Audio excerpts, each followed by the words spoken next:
And a very warm welcome to all of you here in the Barony Hall at Strathclyde University this afternoon. Here we are in one of the jewels in our crown. A place that used to belong to the Church of Scotland has now been repurposed. It's our hall for graduations. We also have examinations in here, and we entertain heads of state, senior academics, and other officials visiting the university. So most importantly for today, this is where our graduates become and evolve into our graduates for today. So it's great to have the business school making up our final graduation ceremony for the season. So I do hope you enjoy the ceremony. Importantly, in a number of these occasions, we have a special treat that precedes the graduation of our students with the master's degrees, PhDs, or undergraduates, where we honour the contributions, the achievements, and recognise the reputations for people who have made important impacts in their chosen endeavours, be that in the public, private, or academic sector. And today, you have a special treat, ladies and gentlemen, that should make the memory of today all the richer. We're delighted to welcome a friend and colleague, Professor John Hennessy, Emeritus Professor at Stanford University, one of the world's genuinely world-class institutions, a term that's often overused. But in Stanford, there is no doubt about the quality of that place, and quite frankly, under John's leadership, there was no doubt about the quality of his vision and his achievements there. So I will now formally declare the congregation open and invite Professor Alistair Ferguson to introduce our honorary graduate to you today. Thank you.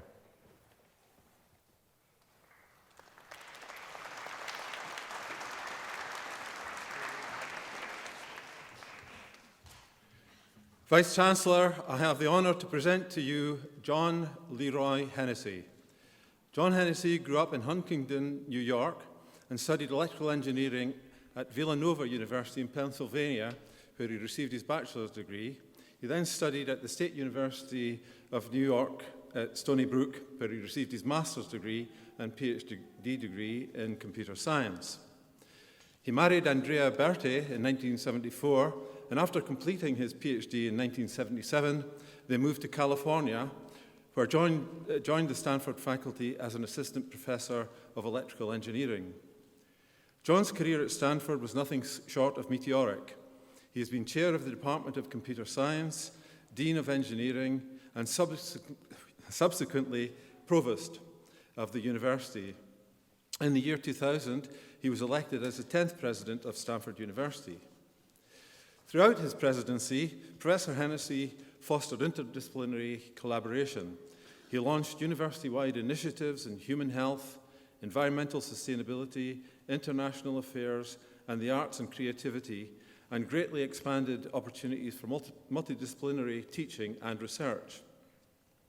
Under his leadership, the campus underwent physical transformation to support 21st century research and teaching needs, including cutting-edge facilities for the Graduate School of Business, the Law School, the Science and Engineering Quadrangle, Stanford Medicine, and the Arts District. So John Hennessy has been pivotal in nurturing relationships between academe and industry.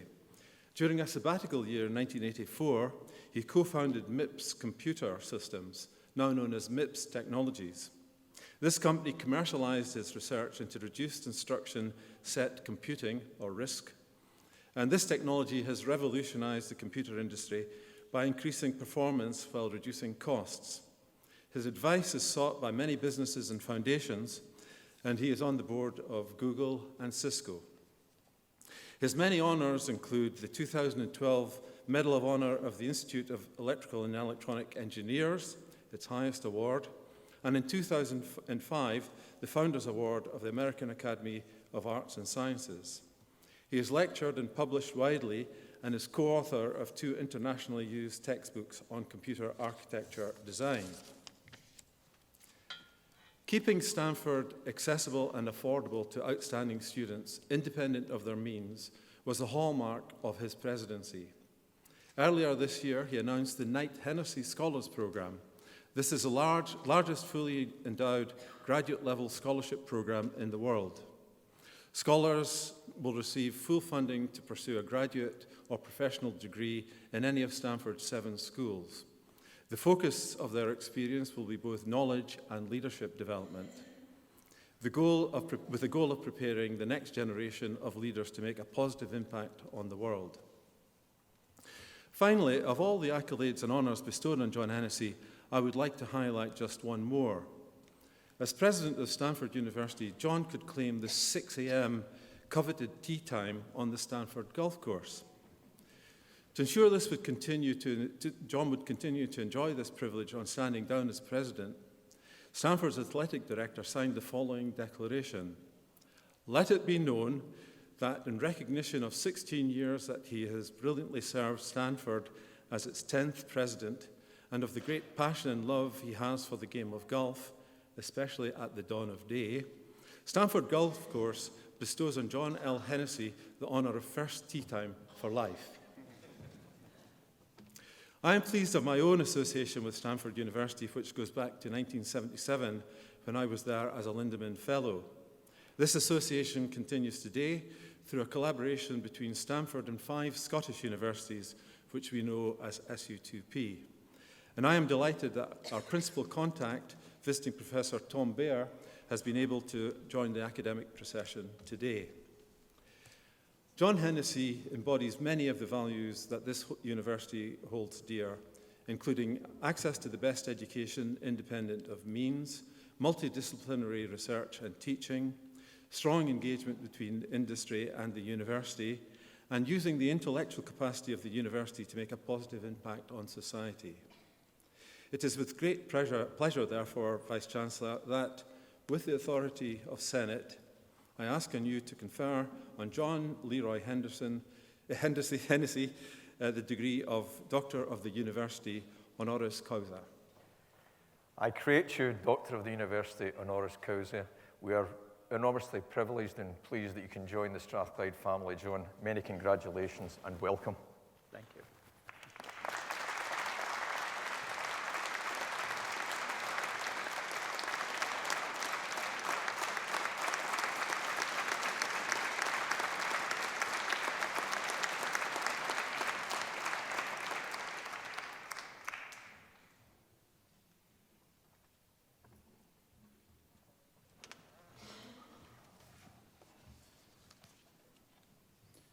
Principal McDonald, Professor Ferguson, distinguished university officials, faculty members, graduating students and their families, I'm pleased and grateful to be here as an honorary degree recipient and to have the chance to say a few words to the graduates. One of the dilemmas faced by every speaker at such a ceremony is how long to speak. In looking for guidance on this subject, I stumbled across the advice given by one university president to a speaker. Graduation speakers, he advised, should think of themselves as the body at an old-fashioned Scottish wake.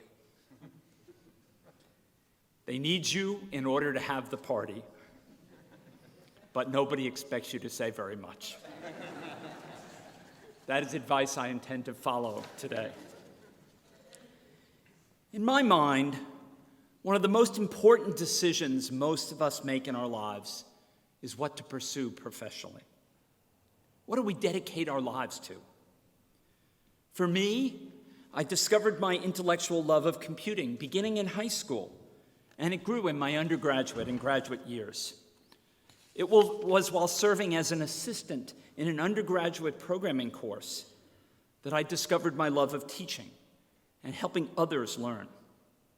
That experience and a mind-expanding undergraduate research project led to my decision to pursue a PhD and eventually an academic career. Although I chose an academic career early on, I also took an unplanned detour into the world of Silicon Valley. See, it began in the early 1980s at Stanford, where my students and I were working on a research project that created the MIPS microprocessor, as Professor Allister said. It was one of the first RISC processors. Upon completion, we were stunned that nobody in the computer industry wanted to pick up on our ideas. They seemed so clearly revolutionary and terrific. Finally, a colleague and a successful entrepreneur came and said, If you want this technology to get out in the world, you're going to have to do it yourself.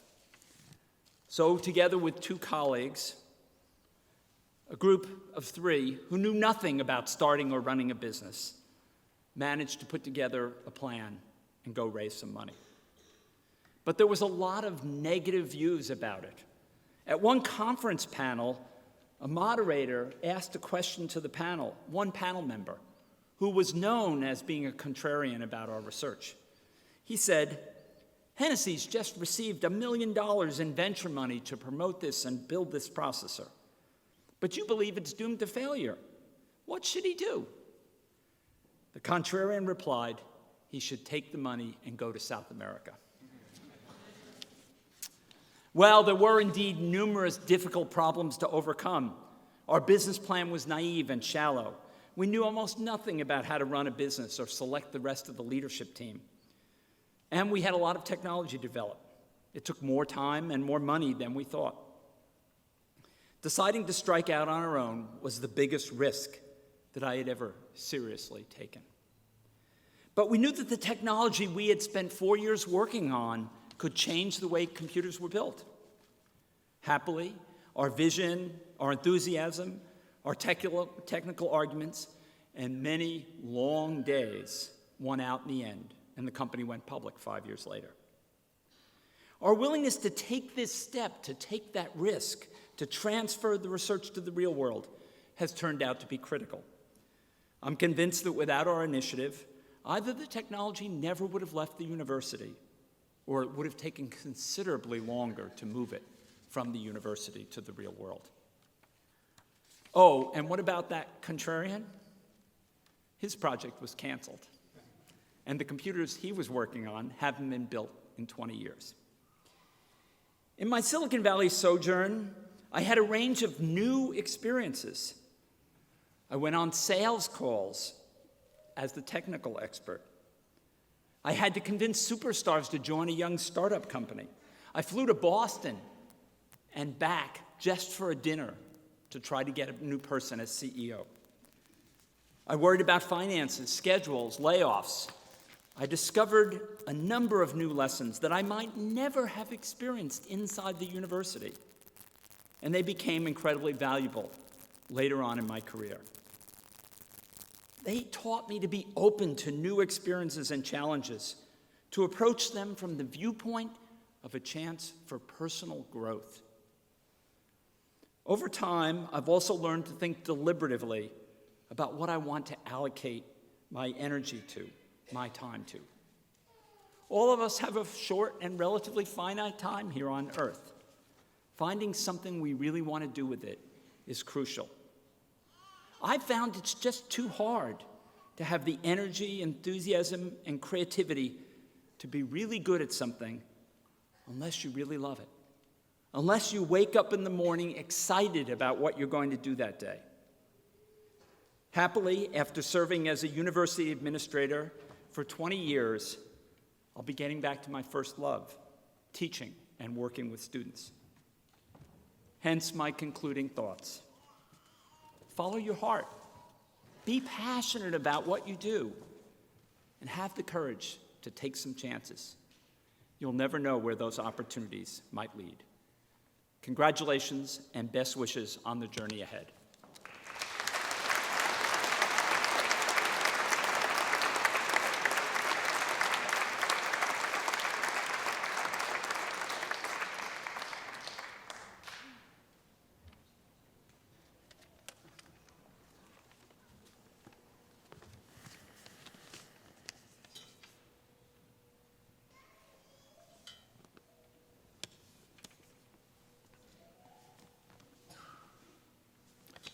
Principal and Vice-Chancellor, in the name of the University and by the authority of Senate, I present to you these students.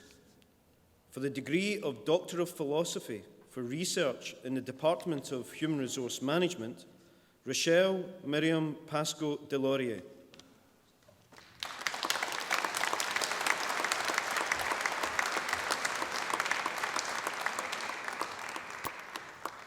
For research in the Department of Management Science, Mohammed Shakar Ali Aga.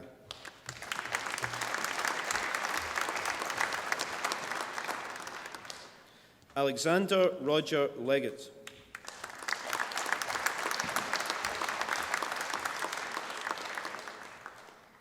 Itamar Megiddo.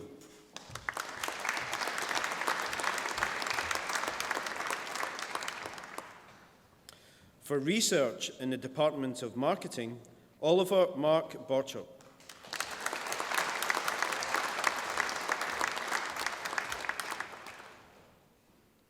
Ashley Teresa Jean Morton Logan.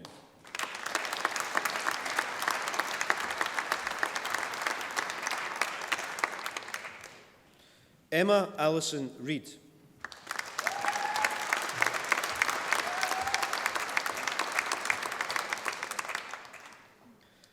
For the degree of Master of Science in Human Resource Management, Amna Abdulali Abdullah.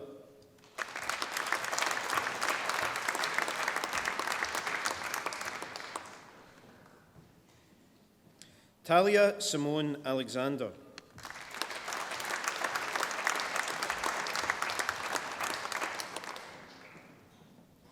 Anisa Chowdhury.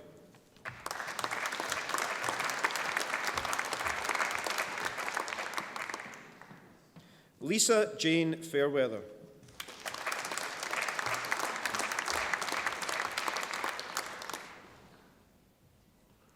Olamide Omowonwola Fanimokum.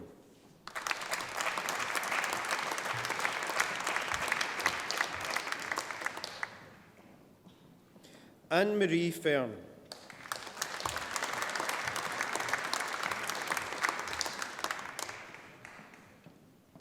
Jill Grace Fernie.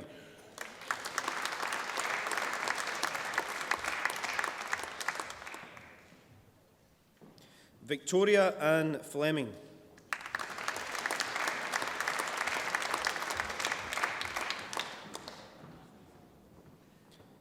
Alexandra McNeil Trainer Frame.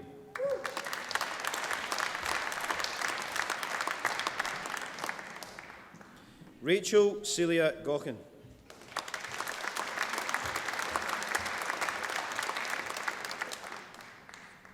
Claire Glancy.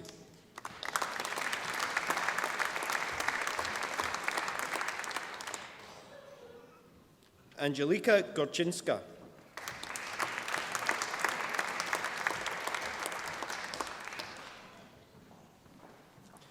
Philippa Cassian Harley.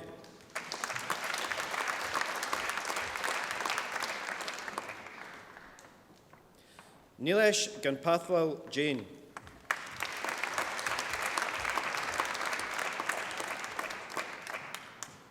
Jodie Kilgannon.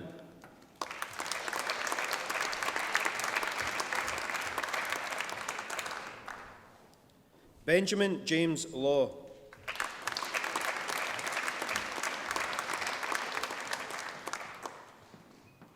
John Sharp McCannell.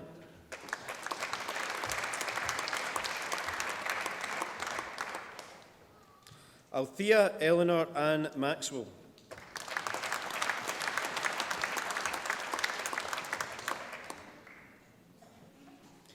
Kiara Monker.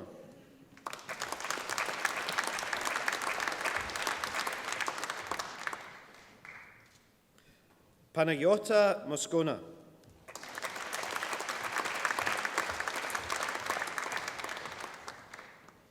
Siobhan Marie O'Connor.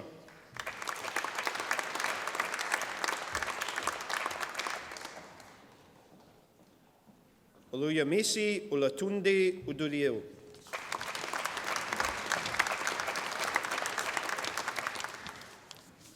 Hannah Laura Prophet.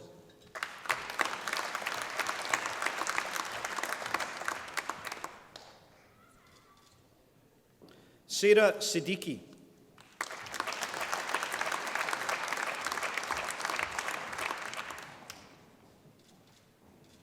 Jordan Justina Story.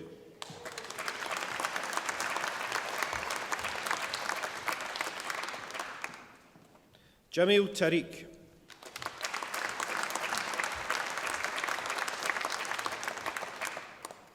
Ini Usoro.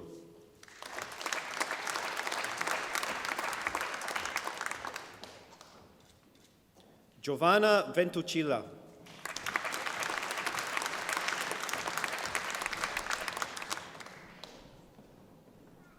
Victoria May Watson.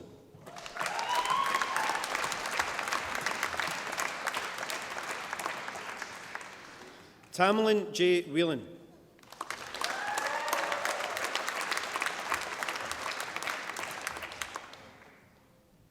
Araba Sawa Yankson.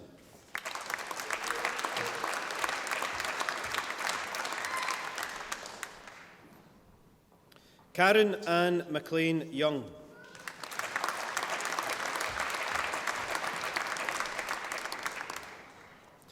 In International Human Resource Management, Daniela Andrea Cardenas Arevalo.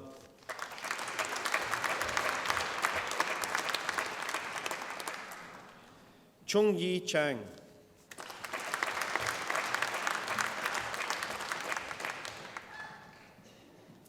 Charlotte Ann Guirod.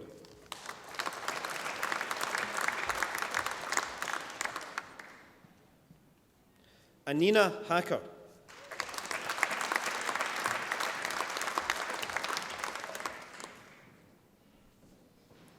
Catherine Olivia Jans.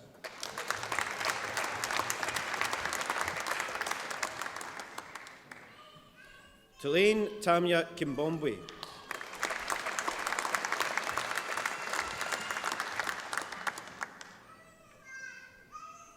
Shikyan Lin.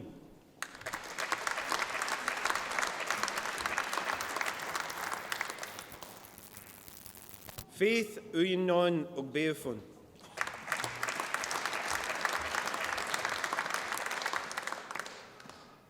Odia Olumeze Osime.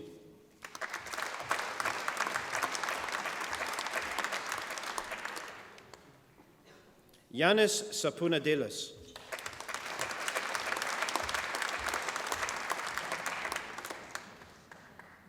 In marketing, Christopher Allen.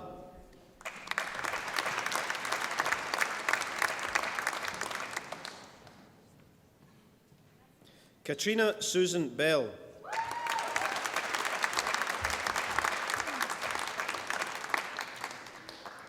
Madeline Briscoe.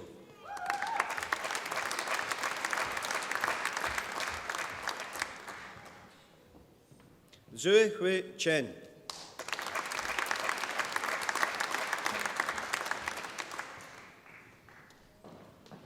Abigail Cullis.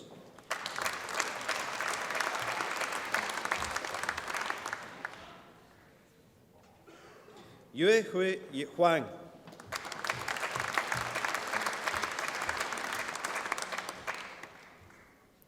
Lucy Muircroft.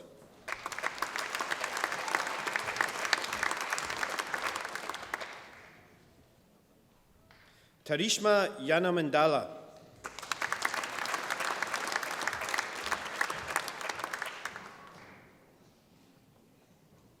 Chao Zhang.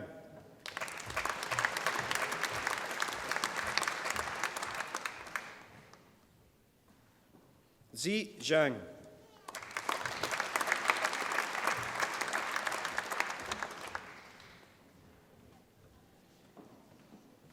In marketing with specialism in customer management, Chang Meng Han.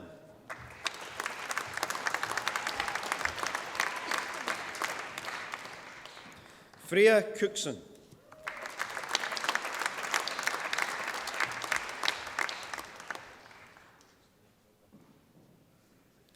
Deng Yu Zhao.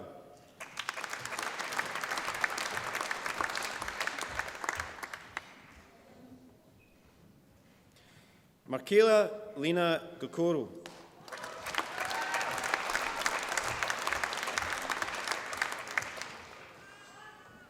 Nan Han.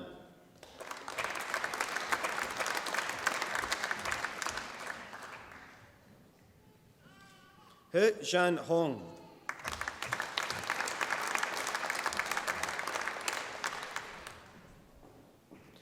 Wen Hu.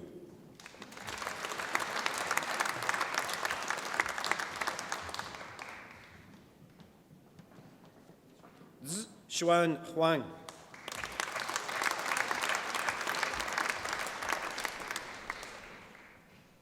Lu Jin.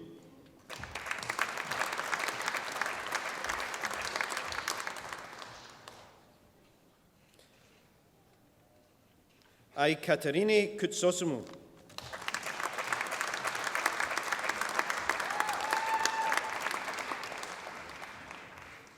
Chi An Lee.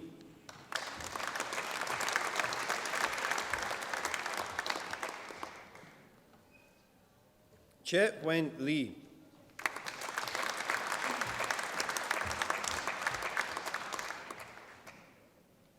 Yi Hang Lei.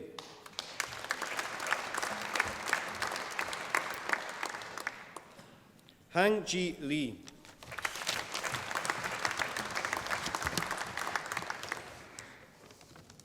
Yeyu Lee.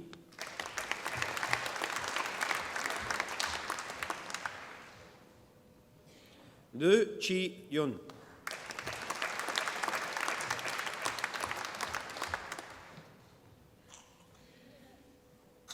Ying Jun Liu.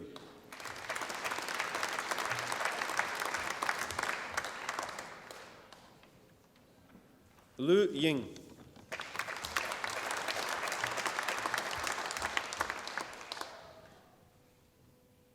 Arjun Manoj.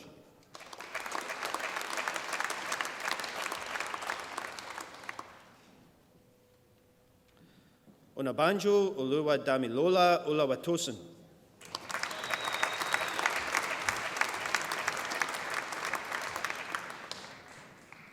Yu Chen U.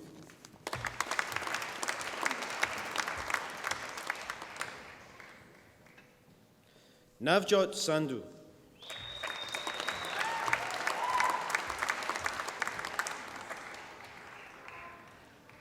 Yu He Shang.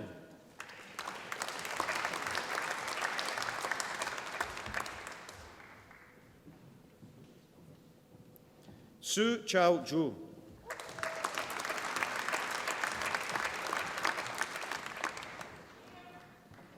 Sutini Tanganakulkit.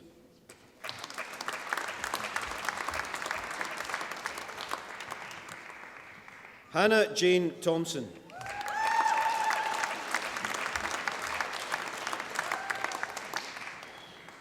Yifan Wei.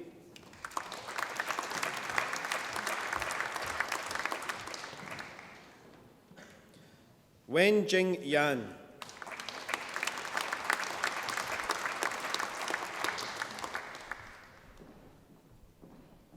Ching Hui Yang.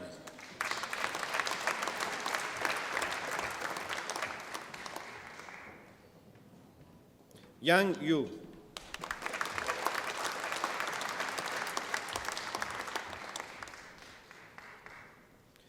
Konstantinos Zaralis.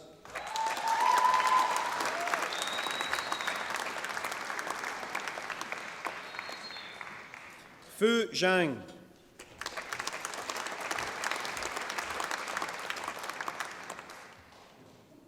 Yu Zhang.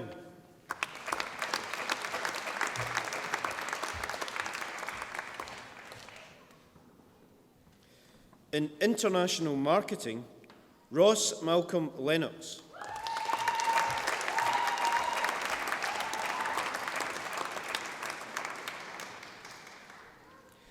Chen Ting Mao.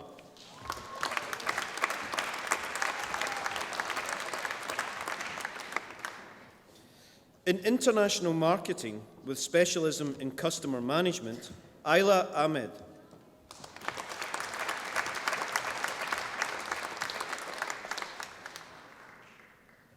Mawara Masroor Ahmed.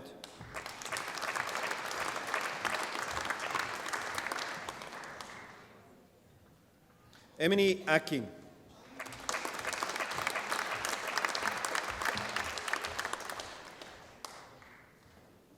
Saba J. K. A. Al-Sadoun.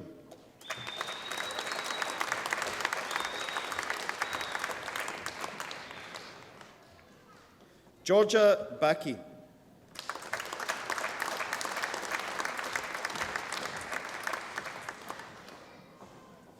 Andrea Casado.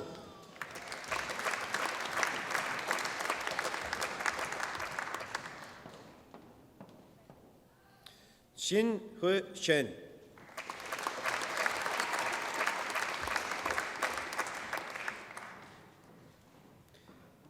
Yan Chen.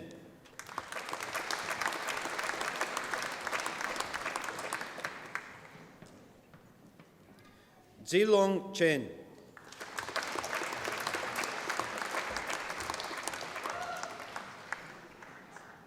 Chu Xin Yi.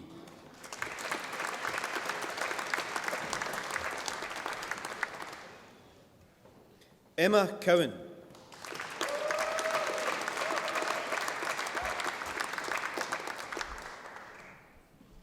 Sabrina Exner.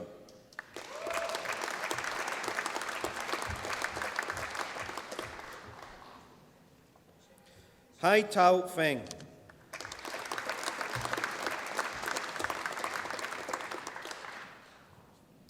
Ching Han Hu.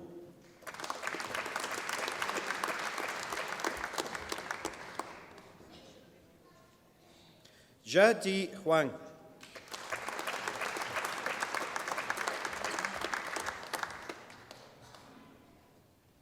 Christos Kagayas.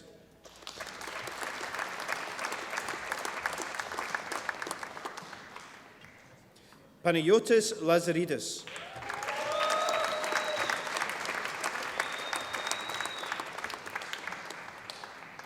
Yi Lun Lee.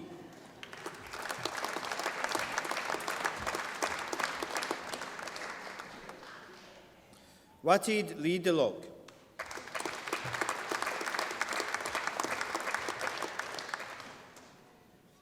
Adriana Allegria Orellana Carian.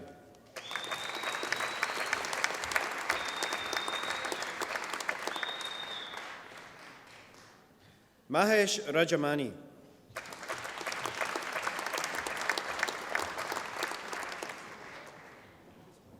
Satikarn Sirimonko.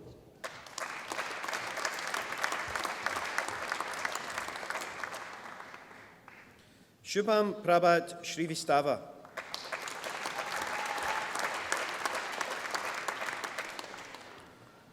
Pirada Taijanya.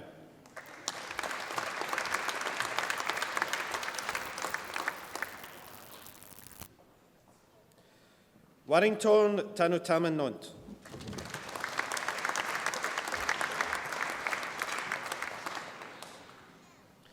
Yawen Sai.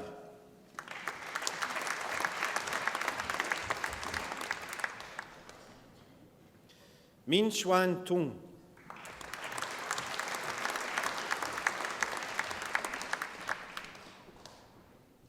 Paranai Vasudev.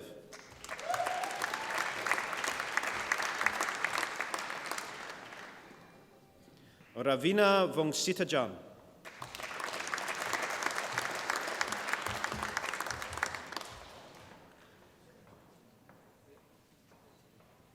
Ji Zhu.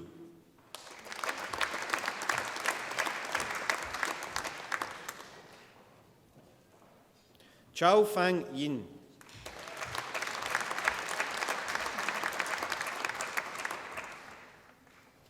Tian Bai Zhang.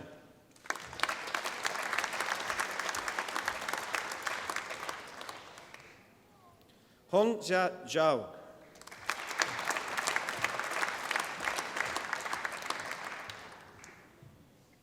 Lei Zheng.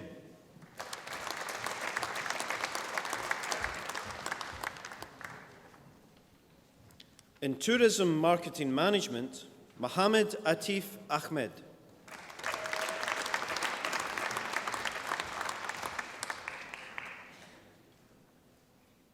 Megan Sarah Cummins.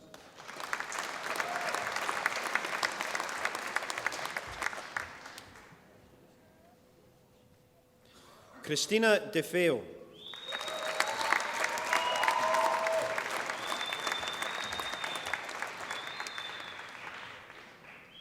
Yan He.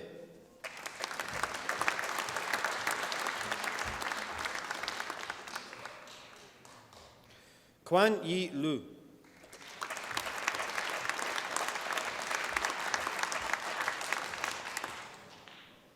Kanakporn Siri Fatrawan.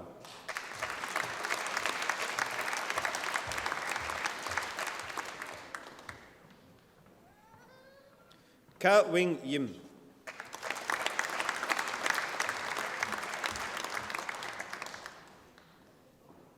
Meng Yu.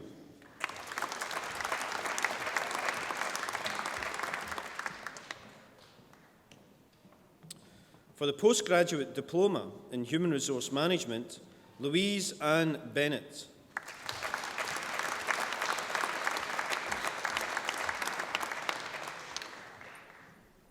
In International Marketing, Jia Jun Lu.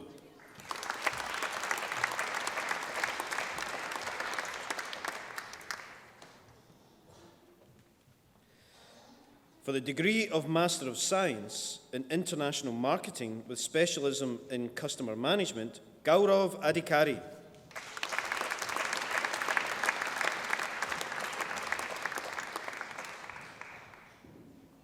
For the degree of Master of Science in Marketing with specialism in Customer Management, Chang Ent Zhu.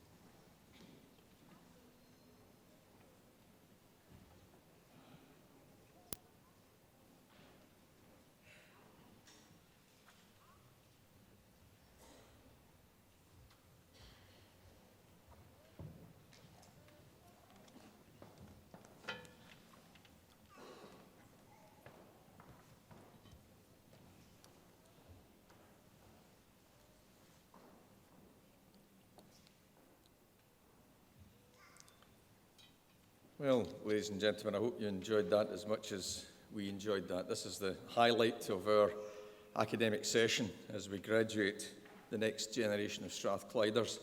And let me once again reiterate our warm welcome to what has been an important ceremony, a day that none of you will forget. It marks a successful conclusion following years of hard work, and now you've graduated in front of your friends, your families, and your academic lecturers. And of course, you also have the satisfaction of beginning the next stage of your lives equipped with an excellent education and what we hope has been a first-class student experience. And of course, your Strathclyde degree, which is a valuable passport for the next stage of your careers. And today, we've welcomed visitors from all over the UK and indeed from all over the world. And we're delighted to see so many of you have come here to join in our celebrations. For me as presiding officer, as always, it's a great honour to perform the capping exercise. Actually a very simple but ancient ritual with its roots variously in the China of some 2,000 years ago and in the Middle East more recently, marking the transition into adulthood. And for each of you, when the cap touched your head, it was a formal recognition of all of the hard work that you've gone through, recognising the days spent in the lecture theatres and the tutorials, the work groups, the nights in the library, and of course, for many of you, ultimately the passing of your examinations. Thomas Edison, another electrical engineer, but a famous American inventor and industrialist, said that genius is 1% inspiration and 99% perspiration. And I'm sure the business school graduates had a much better ratio than that. But nonetheless, the message is clear. You need that intellectual capability, but you need to apply yourself with great energy, great fervour, and then you can achieve great things. And today, you've become Strathclyde alumni. You're the latest of our torchbearers going forward, like many generations of graduates before you. And of course, Strathclyde students are some of the most highly sought after in the UK and beyond. We have very strong partnerships with the likes of Rolls-Royce, BP, Siemens, GSK, AstraZeneca, and we have a burgeoning entrepreneurial and start-up community that many of you are already connected to. And with reference to our corporate partners, you may be interested to know that in a recent survey, Strathclyde was positioned in the top 5 UK universities to have produced the highest number of chief executives. So great encouragement indeed. And now, with all that you've successfully come through, I know that you would agree that you couldn't have done this without the support and encouragement of your families and friends. It is entirely fitting that we acknowledge their part in the successful completion of your university studies. Our graduates, and indeed the university at large, owe them an enormous debt of gratitude. And as the first in my own family to have gone to university, indeed here in Strathclyde, to study electrical engineering. I know the importance of such support, and I'm sure that today's graduates, as you are now, and our university staff would like to take this opportunity to thank your families, your friends and your supporters for all that they've done to make today possible. Thank you.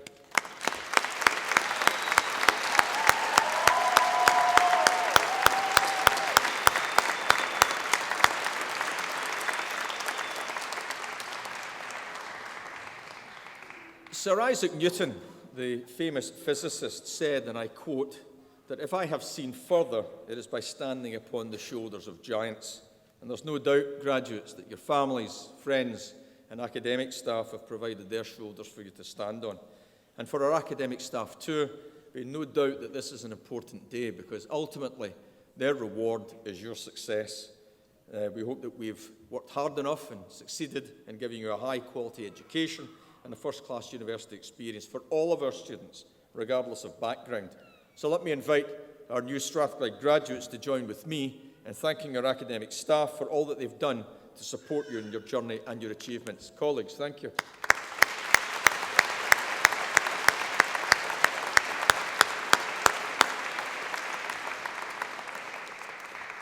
You should be aware that your institution was founded in 1796. This year we celebrate our 220th anniversary. And throughout our history, the University of Strathclyde has remained faithful to its founding principles. We were established for, and I quote, the benefit of all mankind. And it's worthy of note that you see that Strathclyde was the only higher education institution in Scotland to be established during the Enlightenment, that time when everything was being challenged, a very exciting, dynamic space where engineers, mathematicians, scientists, philosophers were challenging the norm. And this is a real distinction for Strathclyde. And we now seek to drive forward our modern strategy forward in that same exciting spirit, making it wholly relevant for the 21st century. Our founder, John Anderson, who was a physicist or natural philosopher, had strong links with Benjamin Franklin, the American inventor and academic. Franklin was one of the founders of the University of Pennsylvania in 1751 under the banner of useful knowledge. And driven by the Enlightenment principles and relationships such as with Franklin, this inspired our founder, and we established our institution, namely Anderson's institution, as was at the time, under the banner of useful learning. And never has this philosophy been so relevant since our establishment over 200 years ago. So the motto, known by all of our staff and students, still defines our purpose as a technological university. Across our campus, and in the buildings that some of you may have passed today on the way to the Barony Hall, our academics and our students are developing drugs to diagnose and fight disease and illness. For example, we have 3 drugs en route to clinical trials, and one of our spin-outs, Myronid, had a multi-million-pound fund raised this year to support the development of drugs tackling degenerative kidney disease, cancer, and inflammatory disease. Strathclyders are also producing energy technologies and policy solutions to take on climate change and to establish a low-carbon economy. We seek to revolutionise global manufacturing to help the 4th Industrial Revolution accelerate and have its impact, the so-called Industry 4.0. Our students continue their work in sub-Saharan Africa to establish communication systems, water and power supplies, and to deploy healthcare systems for remote communities. Our students are bringing prosthetic limb technologies to those in need in India, and many of our students and staff are working to inform public policy and national economic strategy. Most importantly, we work to provide people with opportunities to transform their lives and the lives of their families, because as I referenced earlier, Strathclyde still attracts many first-generation students into our university. And finally, we seek to give business and industry the tools they need to be more innovative, to promote economic growth, and to create jobs and provide us all with a quality of life that is more sustainable and healthy. These are some of the reasons that our university has been recognised over the past 4 years or so, particularly the Times Higher Education community, by winning the UK Research Project of the Year in a collaboration between our life scientists and our engineers, looking at new ways of killing pathogens such as MRSA, Campylobacter, E. coli and the likes. We were named UK University of the Year, followed hot on the heels by that great reward of us being announced as UK Entrepreneurial University of the Year. And of course, you have been beneficiaries of our educational programmes. In the latest teaching quality assessment, we were delighted to receive the highest ratings for teaching quality methods and the approach that we take to innovate in our teaching programmes. And in the most recent UK National Assessment of Research Quality, we were pleased with the outcome. Never satisfied, we always drive onwards and upwards, but it confirmed that Strathclyde is the #1 physics department in the UK. In partnership with our colleagues at Glasgow University, #4 in chemistry. We're also 4th in pharmacy and biomedical sciences. 7 of our 8 engineering departments are in the top 10, 4 in the top 3 in the UK. And our business school is #1 for research environment and 6 for research intensity. And our humanities and social sciences, a key way in which we transition our benefit to society, our government and public policy department is #2 in Scotland and 10th in the UK. And we had excellent results on law, social work and social policy and history. So that is some of the evidence that demonstrates that Strathclyde continues to have a disproportionate impact, mainly through, and most importantly, the production and education of all of you, our graduates. That's our lasting legacy, the difference that you make, the confidence that you have coming out of the programmes at Strathclyde and the community that you belong to.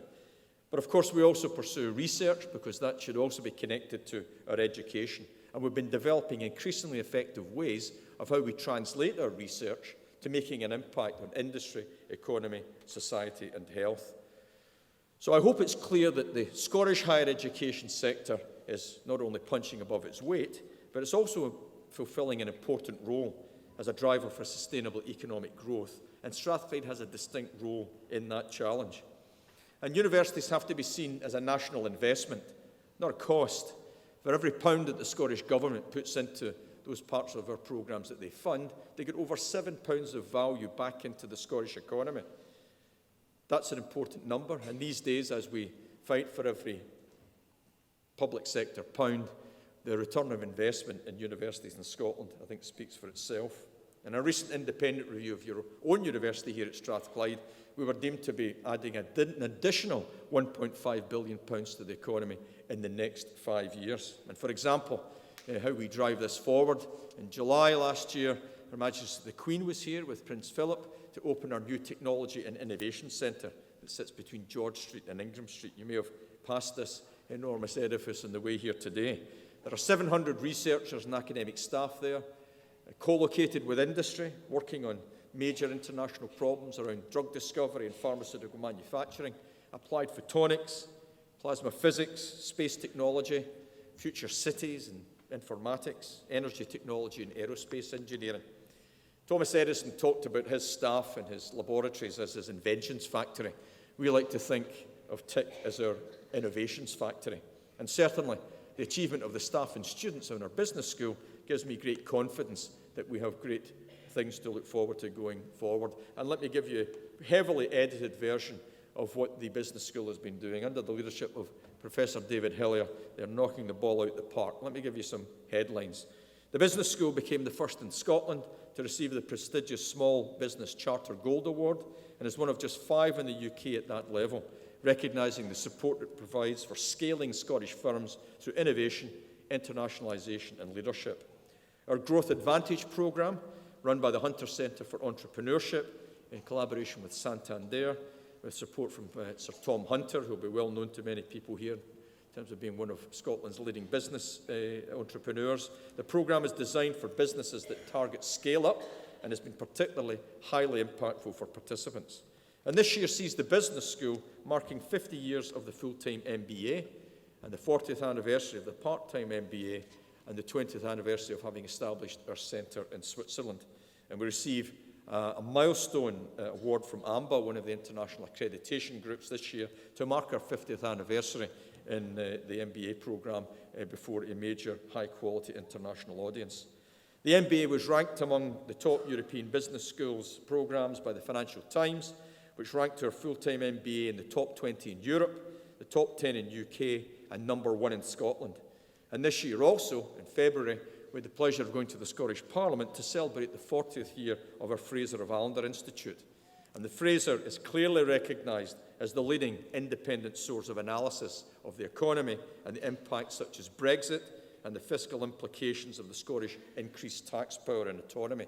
The director there, Graham Roy, who I took out of Scottish Government earlier this year, he was Nicola Sturgeon's policy director. Graham is now starting to get his head around what the American decision was on Tuesday and how that's likely to impact on trade and the economy here in Scotland, in the UK and European countries alone. That one's going to keep him lively for the next couple of years, let me tell you.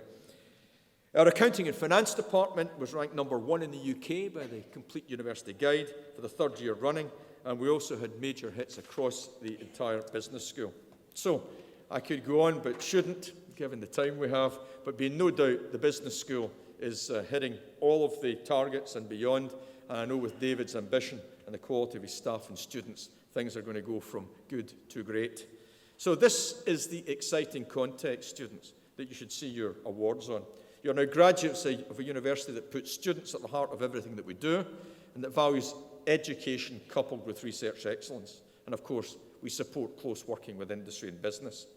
And every great university works in the international stage.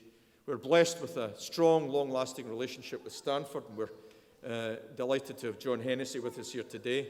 The Stanford relationship is complemented by other work we do with MIT and NYU in particular in North America. In China, our strategic partners are Tsinghua and Peking universities and the Hong Kong University of Science and Technology. And in Singapore, 2 other great universities, including the Technological University at NTU and the National University of Singapore, and a raft of European partners. Because in spite of the late uncertainties brought by the Brexit decision, we will remain a European country, and the universities will continue to be platforms and conduits through which we can drive social, economic and intellectual benefit. So, of course, with all of these relationships, this means a lot for our students. It's great for them to be part of an international community. It helps them develop the skills required to help Scotland play its full part in the world. Our students have been exposed to traditions and cultures from fellow students from over 100 countries across the globe. But most importantly, today's graduates leave here understanding their obligations as global citizens. And as well as us looking out into the world, we take our role and our roots in Glasgow very seriously.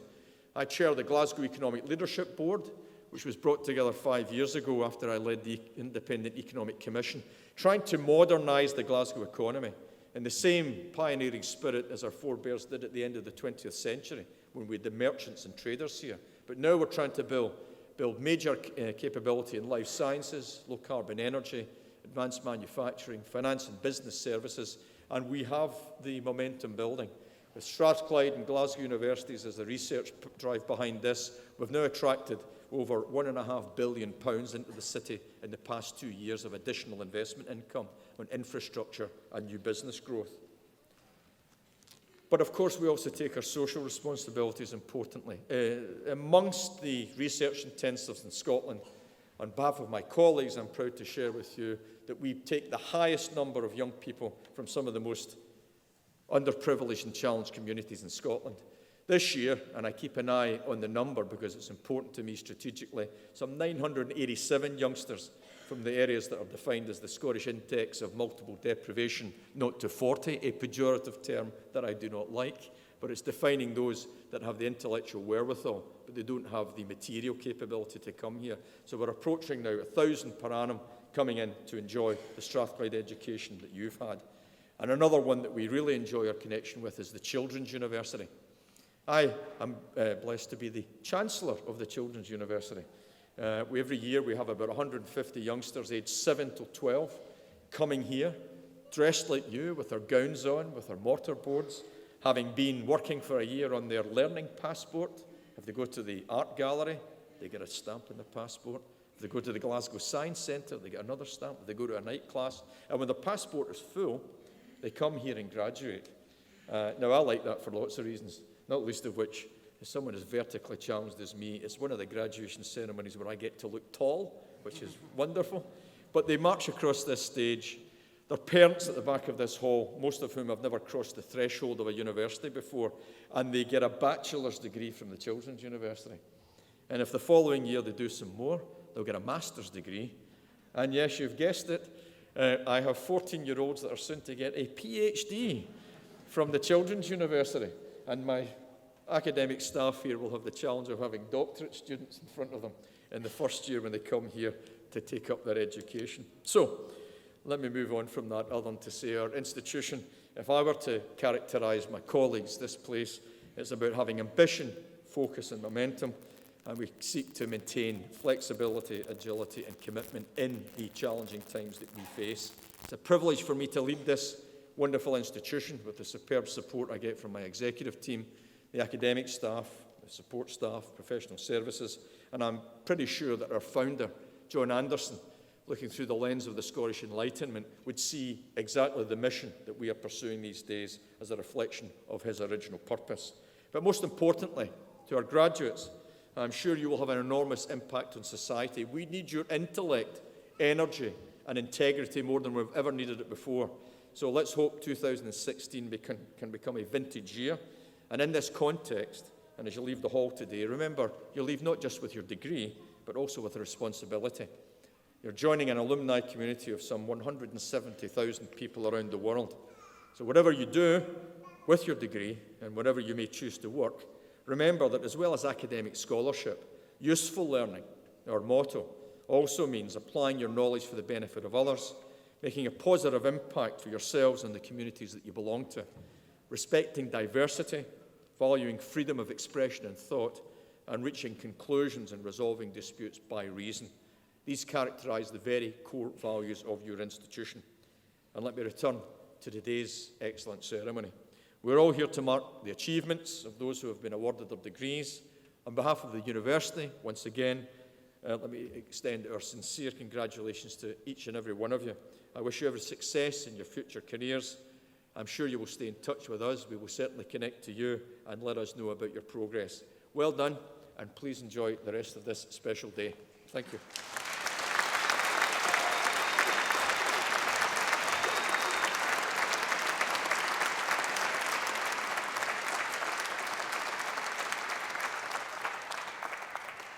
So, ladies and gentlemen, whilst it's getting a little bit dark outside, I understand it's dry enough for us to process down the hall.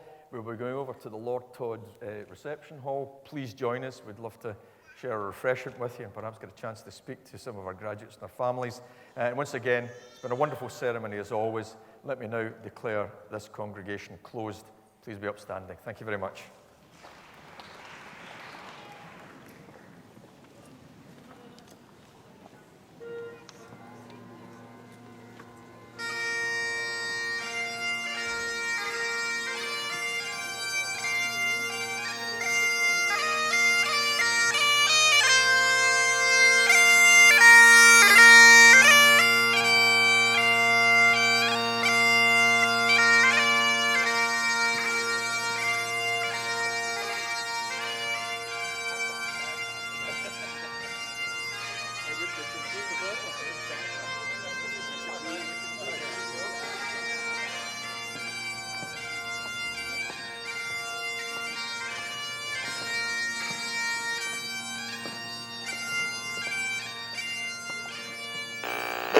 Thank you.